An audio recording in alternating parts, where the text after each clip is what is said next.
Now, in our first story, the Ghana Police Service has committed to beefing up protection for its officers. This comes after a police officer was shot dead in a broad daylight on Monday afternoon at Timber Market.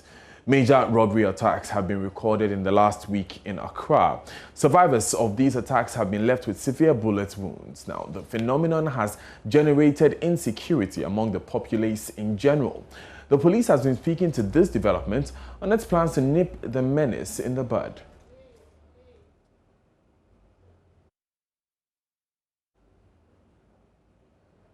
The IGP has directed the Director General CID to take over investigation into the armed robbery incident that happened at Jamestown, the attack on a bullion van which led to the death of a police officer.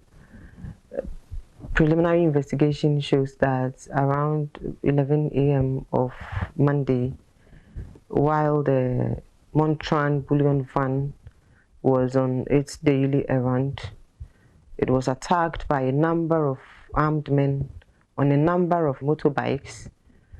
They aimed directly at the police officer and shot at him, killing him instantly. And then they started shooting sporadically to scare away people.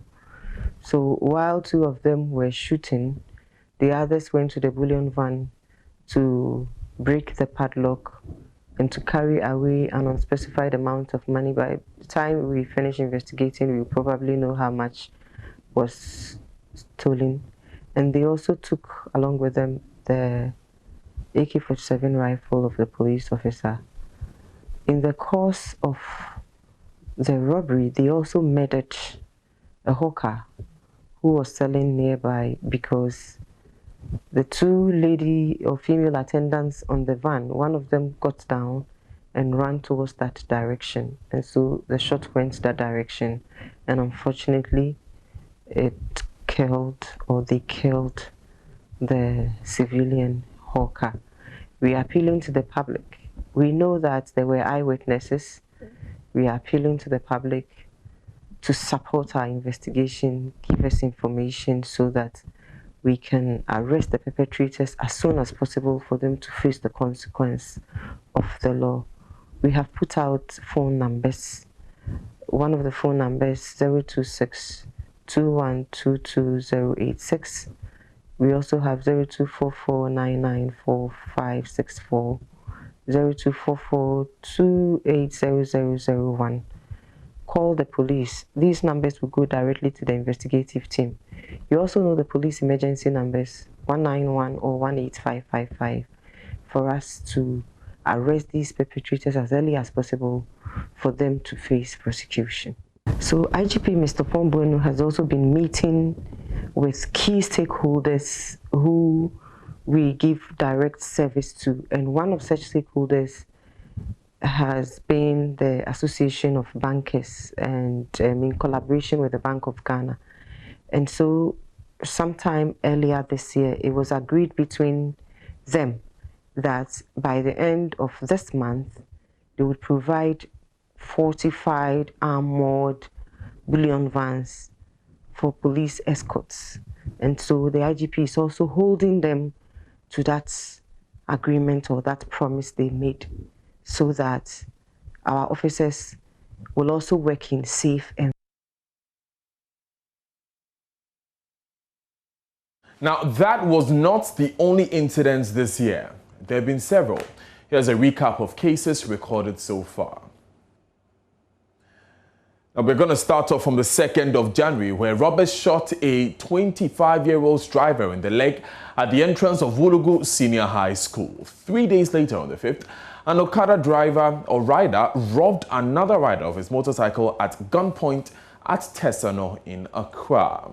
Let's find out what else happened in the month of January. And on the 14th, gunmen attacked a water company at Anlo Afiedingba Junction in the Volta region and made away with an undisclosed amount of money and other valuables. That was on the 14th. 4 days later, on the 18th, armed robbers shot dead a young policeman escorting a bullion van and bolted with the monies in the van. That is identical to what was recorded yesterday. Also, another police officer was shot dead in a daylight attack at Nyakomase near Obuase on the 20th of January. That's a lot of incidents for the month of January alone, and there's still a lot more that were recorded. Armed men besieged a church in Oyibi, shot as the head pastor, and stabbed a worshipper on the 27th of January. Also in January, armed men killed a policeman and injured another one on the Pramkese Techiman Road. So you notice that in January alone, 3 policemen were attacked as a result of this robbery incident, with 2 dying. Now, armed robbers raided a forex bureau close to the police headquarters in Osu in June. This was just last week, a few days after which armed robbers killed a policeman in a bullion van at Kolebu around the Bukum Boxing Arena and left the driver seriously injured.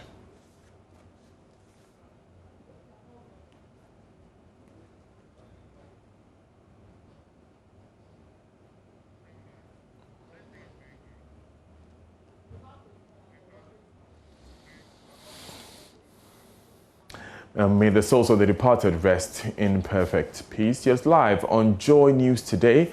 We'll be back shortly with more details, including details of that meeting that we understand the police hierarchy is having currently to decide on the way forward after this particular robbery incident.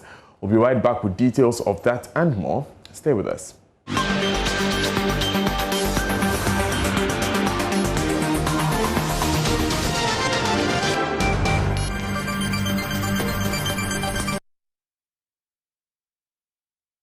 You're welcome back. This is Joy News Today. Now, this afternoon, Joy News has secured exclusive details of how the driver of the bullion van attacked by robbers yesterday got saved at the Kolebu Teaching Hospital. Eric Ochwe, who is the third and only survivor of the attack, sustained several gunshot injuries to his chest, hands and limbs. It took doctors more than 6 hours to stabilize the 35-year-old for an operation late Monday evening. Several pellets were retrieved from his chest, his limbs, forearms and other parts. Listen to Head of Accident and Emergency Unit at the hospital, Dr. Frederick Kwating, giving these details to my colleague, Manuel Kranting.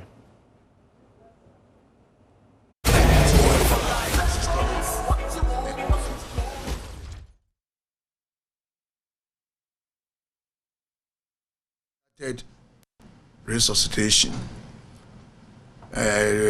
We tried to stabilize him.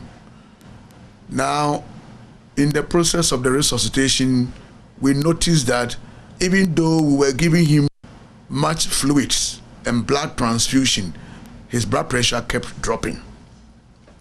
And so we did further evaluation and realized he was bleeding actively in the chest and had accumulated a lot of blood in the chest, which will have been detrimental to his survival. So as an emergency procedure, we put a chest tube into the chest to drain the blood. But we realized that whilst we were draining the blood, he was still bleeding profusely in the chest. So yesterday in the night, around 9 p.m., he was rushed to theater by the cardiothoracic surgeons, where he had thoracotomy done. In other words, surgery that opens into the chest to stop all the bleeding points and to be stabilized. As we speak, he had surgery yesterday and he is fairly stable, but is still on the recovery wards of the cardiothoracic unit. So that's where we are. Look, he was brought in around 1 p.m. Yes. It took, what, 6-7 hours to take him to theater for... No, you know, if you brought in fresh as an accident victim, there are steps to get you alive. You are not rushed to theater. You are taken through processes that will identify life-threatening situations such as shock and bleeding and your airway. and we deal with these things and get you fairly stable before we wheel you to theater. So the 6 hours we were resuscitating and stabilizing him, which is the key to survival for any accident victim. For all accident victims, the first processes, which we call the primary survey, is the most important thing to be done, which identifies life-threatening situations and deal with them. And that is precisely what we did. So with the 6 hours, everybody, all the staff in the emergency were actively resuscitating him with fluids, with blood, and doing emergency procedures on the ward, like passing chest tubes. And all these things got him better. Now, still on robberies, the Defense and Interior Committee of Parliament is consulting with United States Marshals to boost the intelligence capacity of our security services in the face of the recent crimes in the country.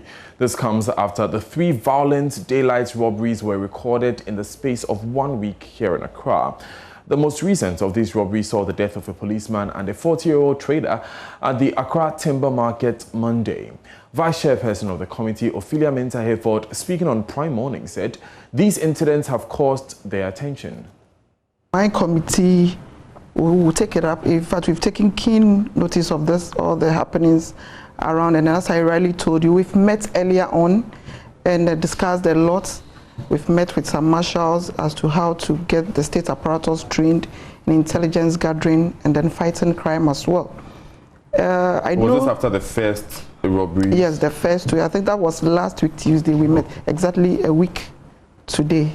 We met and we had a lot of deliberations. So we are coming up with some recommendations, and then soon it will be out there as to the protocols that will be set in place for these.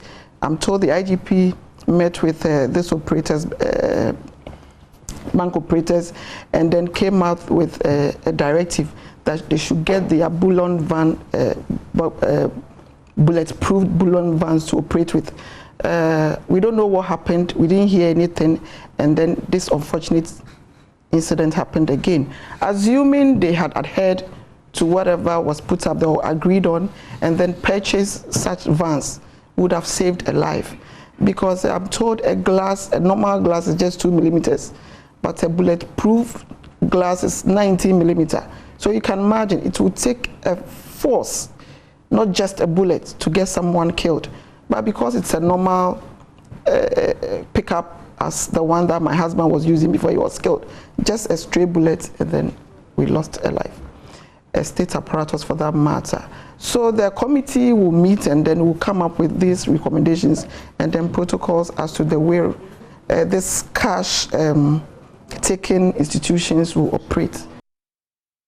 Now, the former police officer also bemoans the fact that her former colleagues are not properly resourced with enough bulletproof vests and helmets when they go on such operations. In missions, and then let me just compare. When we are going out for operations, I think one of the recommendations that will come up with my committee with that they should be in helmets, bulletproof helmets with bulletproof jackets. Assuming he was in the bulletproof helmet or in a bulletproof jacket, would have even he would have not lost him totally, but if he's injured, would have even gotten a clue of what exactly happened. But here is the case, just one bullet, because he was just there, hit him and then he was gone. But when we go on missions, we have all those things. The missions outside the country. Outside the country. So I think we will recommend that the police administration get those going on SPAC duties and those patrols with the bulletproof jackets and then the helmets. I know a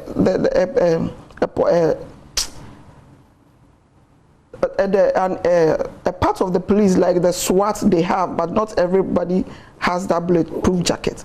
But we will recommend that we get every police officer a bulletproof jacket and a helmet. If that is the case, then we wouldn't be seeing what we are seeing, the rampant killing of police officers as in line of their duty.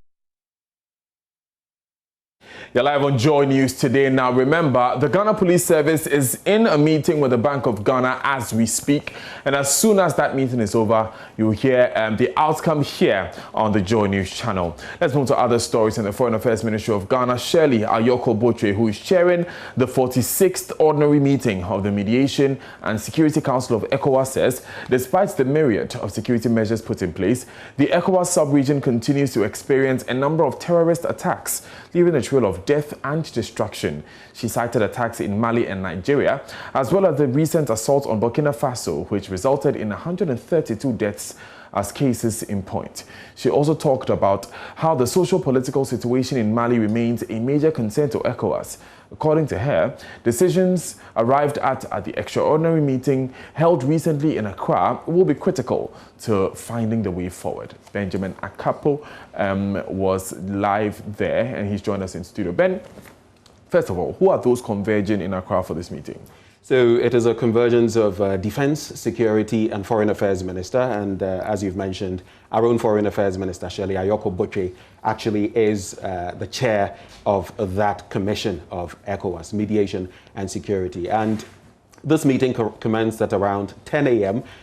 This morning. In fact, media people, just as at the last extraordinary session, we had to actually, move out as they had their closed door interaction. And right now, they are actually continuing that session at the Movenpick Ambassador Hotel, where interactions are taking place. Interactions on what? So it's focused on the terrorist threat in the sub-region, like you mentioned a short while ago. Shirley Ayoko-Botwe citing the fact that Nigeria, Mali, and now Burkina Faso experiencing a lot of strife, insurgency, attacks, and all of that. That's going to be the focus. And as was mentioned by our Foreign Affairs Minister, they're also going to be talking about the security architecture in the sub-region and what can be done about that to ensure that our maritime and land borders are protected from the, the terrorist threat. So in the course of the day, this is going to be a day-long meeting. And there's also going to be a sequel, if you like, because tomorrow there's going to be for 2 days, tomorrow and the day after that, other ministers are also going to converge here in Accra for another meeting. And after that, on Friday, we're going to have heads of state and their representatives get into Ghana for a meeting planned on Saturday. But today's meeting is focused on the terrorist threat in the sub-region and practically mapping the way forward. Great. Now, what was said ahead of the meeting? I know that there was a public forum before the closed-door meeting started. What came up there?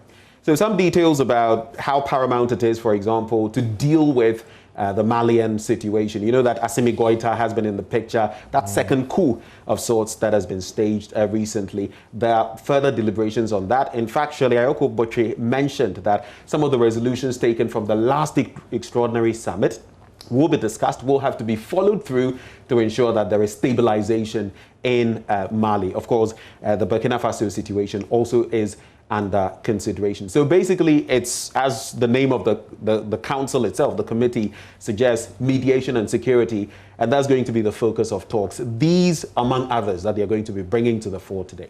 Thanks, Ben. And that's Ben Akapo, my colleague.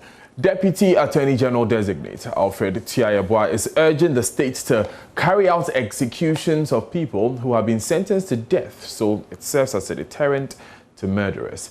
He says some murders, like those committed during robbery, deserve to be killed. Although death sentence remains on the statute books, no one has been executed for about 3 decades. Mr. Yabwa says he disagrees with calls for the scrapping of death sentences and warns murders will increase if it is scrapped. He's been responding to questions at the sitting of Parliament's Appointments Committee, where he's been vetted for the position of Deputy Attorney General. We will be going there shortly, but before that, let me just remind you that the Bank of Ghana is currently in a crunch meeting with officials of the Ghana Police Service. We understand that some regional commanders have been summoned to the capital. That's information we're getting. We will confirm that for you before the bulletin is over and bring you the resolutions that have taken place at that meeting of the Bank of Ghana and the Ghana Police Service. Remember, earlier, the IGP James Opombwe Ekwenu instructed that financial institutions who fall on the police to help secure their bullion vans in transit should switch the vans they currently use to bulletproof armored vehicles in order to protect the personnel in these vehicles, which of course include police personnel. He said change it by 21st or by the end of June 2021, or change, or the police officials will be withdrawn. So we'll bring you the latest from that meeting. Let's now go live to the vetting of Alfred Tiayabwa, Deputy Attorney General Designate. Your Green Hill International School, you just said 1998. So from what period to what period? And then West Africa Secondary School, 2001, what period to what period? Then Bachelor of Science, Agriculture, 2005. Would appreciate if we know the time period you spent in those institutions for our record. Thank you, Chair. Thank you, Mr. Chairman. I'll take a cue and make the correction and submit an updated version. Thank you very much. And then, Chairman, this is just for the humor of it. Marital status and number of children, you're an academic, you put into brackets, if any. What is the if any doing there? Thank you, Mr. Chairman. I think the form that was...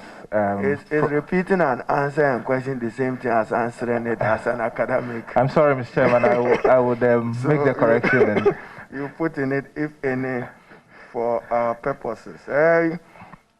You are in Fordham. Yes, Mr. Chairman. In New York. Yes, Mr. Chairman. Okay, Fordham University. Yes, Mr. Chairman. Briefly for the certificate in human rights law. Around the Bronx. Yes, Mr. Chairman. And that is Rather Herbert Scrapper, his Deputy Minister Designate for Trade and Industry. Of course, today is the final day of vetting. It will end with Marco Kwekumante, who will come immediately after Fatima Abubakar, Deputy Minister for Information Designate, and who comes after Herbert Scrapper, who is currently before the committee. We move to other stories though, and over 30,000 patients, mostly children, are on the waiting list for financial support to undergo life-saving surgeries. The patients have varied orthopedic and complex spine deformities which threaten their lives. Medical Director at the Focus Orthopedics Hospital, Dr. Irene Wolf, blames the swelling numbers to the COVID-19 pandemic, which has greatly impacted donations to the facility. MFA Etiamwa has more. General donations to the Focus Orthopedics Hospital has seen an 87% reduction. The development has affected the country's premier and internationally acclaimed specialist health facility and its care for the vulnerable who have complex health problems.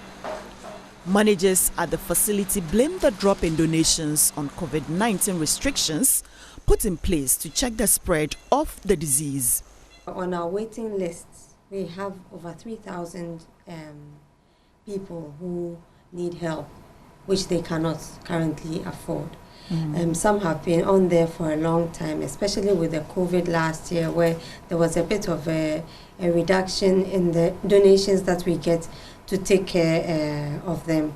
And so they are in a bit of trouble because with the deformities that they have, as time goes on and they are not helped out of them, they are not treated, the deformities get worse, and then when the heart and the lungs become involved, then the situation sometimes becomes irreversible, and so then they lose their chance of help, and that leads to unfortunate death.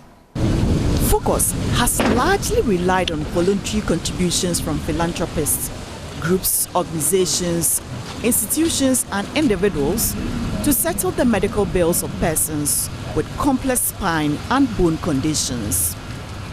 90% of these cases are made up of children. Often, apart from money, donors walk in to present supplies, equipment, among others, for the treatment and upkeep of patients.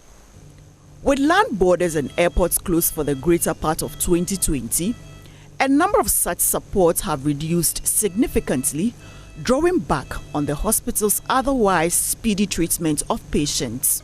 Yes, they always come in a lot of tears A lot of tears, patients crying, parents crying, and they have been waiting for a long time, and everybody is always waiting for their phone to ring to see if they will be the ones who will be called to come for the care.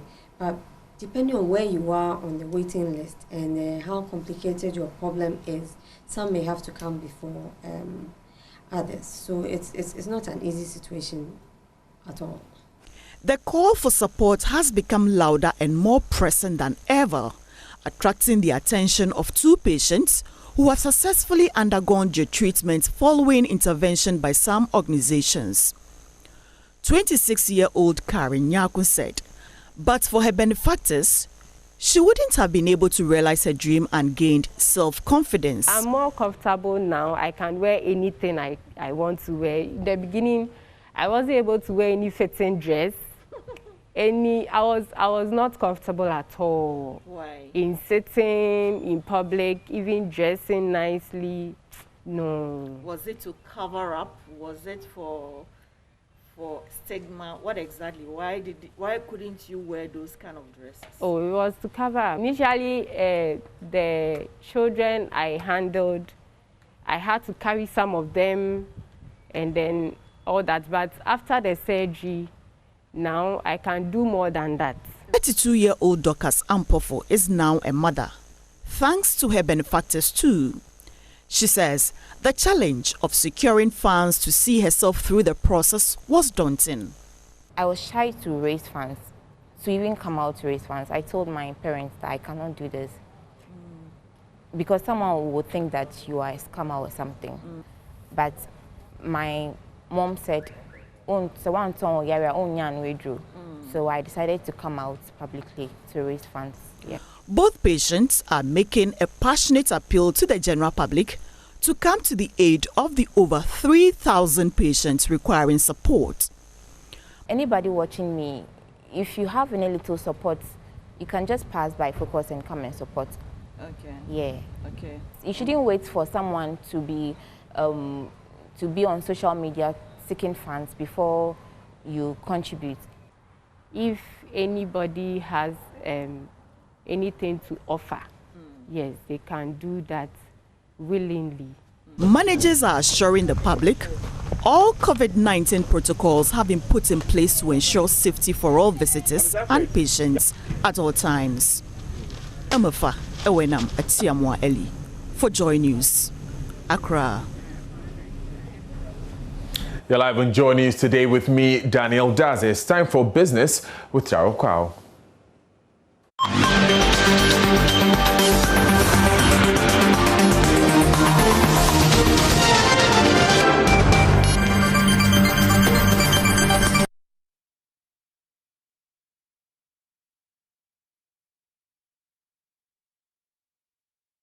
Hi there, good afternoon. Welcome to Business. My name is Taro Kwao.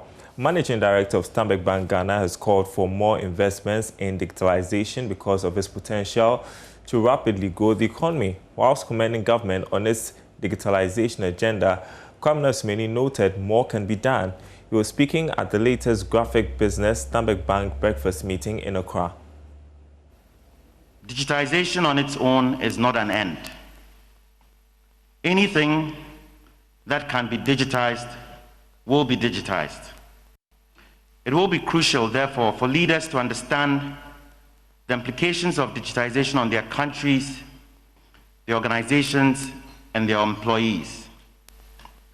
Digitization not only changes the way of working, but also accelerates the speed of change that companies and nations are facing. Yet many digital transformation initiatives struggle to realize the expected business benefits and social benefits. Many studies have attributed this role to the neglect of organizational issues relating to people and culture, how people adapt to the changes happening around them. These trends underscore the need to consider the new skills and competencies, new approaches to leadership, and the new organizational capabilities alongside a digitization drive. For us as a country, what remains Therefore, is the mainstreaming of digitization into the national psyche of the country. For example, how do we cultivate digitization in the formative years of children such that it becomes their way of doing things? In conclusion, we must remember that the world has evolved, and digitization is a sure way to keep up and stay relevant.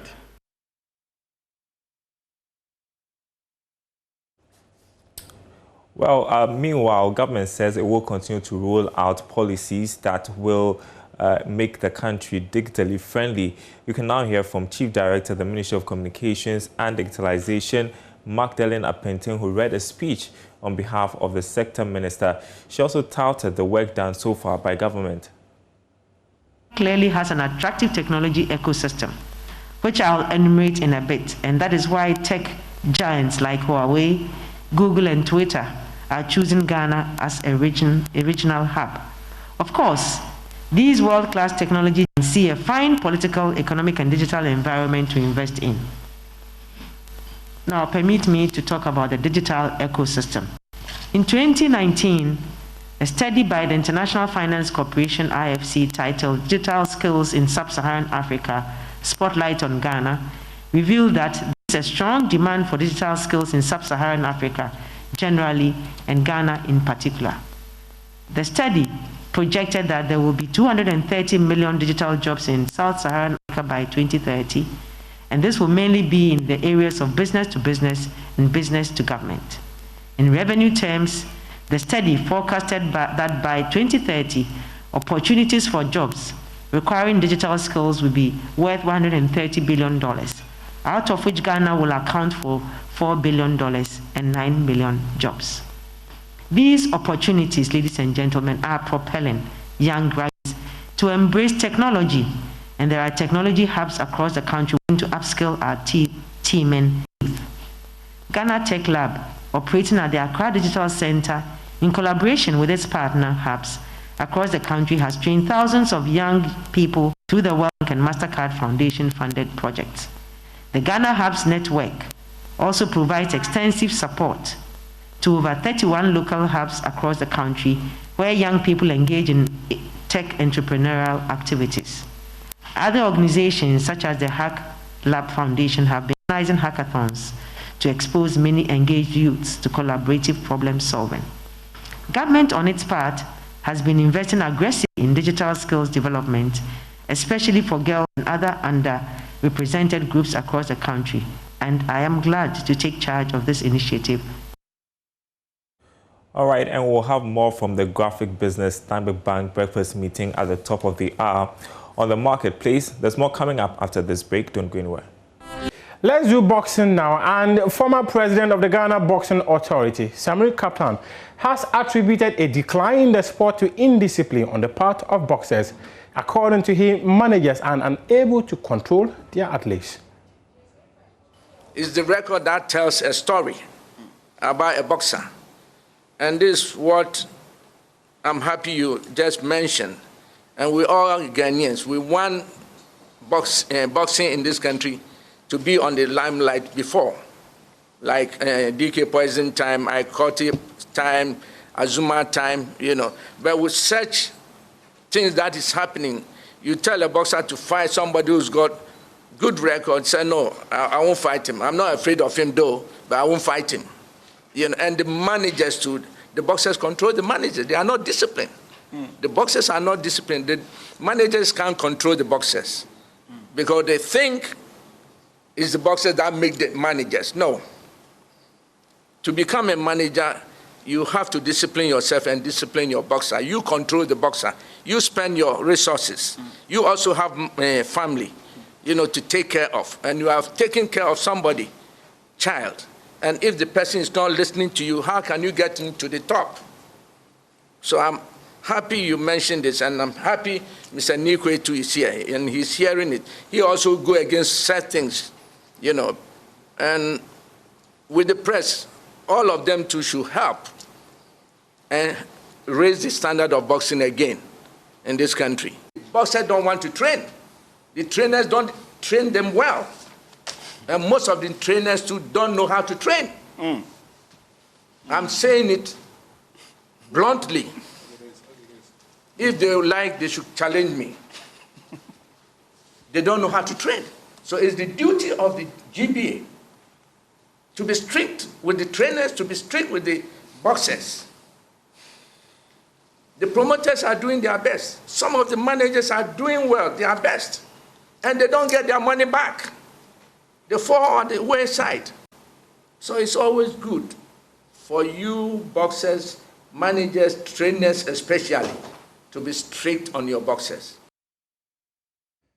On this note, we say thank you very much for joining us for sports. Head on to myjoyonline.com and read some more sports stories. We've got a preview of the fixture involving France and Germany. That game kicks off at 7 p.m. and pretty much discussions on Joy Prime will start at exactly 6 p.m. We have Laia Kingston and Stephen Appiah in the studio. Don't miss it.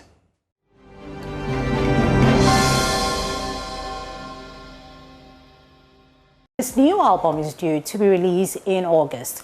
The musician told Andy Dusty on Daybreak his journey of making the album and what to expect. Make my mind like I want to release album on August, you know. Yes, because I've worked hard in the studio and I have like 20 songs there. Hey. Yeah, and I just released one single, which is Scoutballer. So I make my mind to release the album. But I don't know if the lockdown is going to open or not. We are waiting for it. With 20 songs, who and who do you feature?